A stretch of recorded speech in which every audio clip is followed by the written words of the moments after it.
Yuxum oldu gece gece, onu gezib aramışam.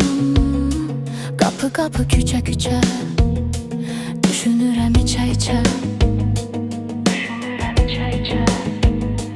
Onu salıb ürəyimə, ürəyimi sıxan həyat.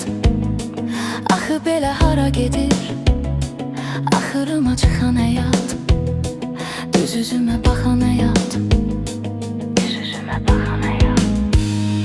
Gizlincə aranı vurub, bizi ayırıb, məni bir yana çəkib atıb, o birini bir tərəfə. Ya belə olub, ya da nə bilim, mənə bəlkə də düşməyib hansı ki sevən ərəfə. Götürün içək bunu şərəfə. Belədir həyat, aranı vurub, bizi ayırıb, məni bir yana çəkib atıb, o birini bir tərəfə.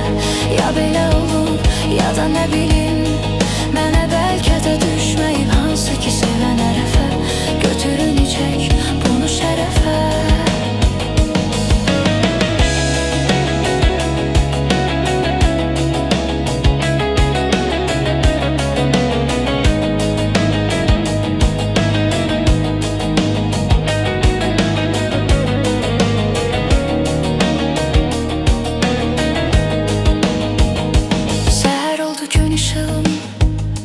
Yuxum oldu gece gece, onu gezib aramışam.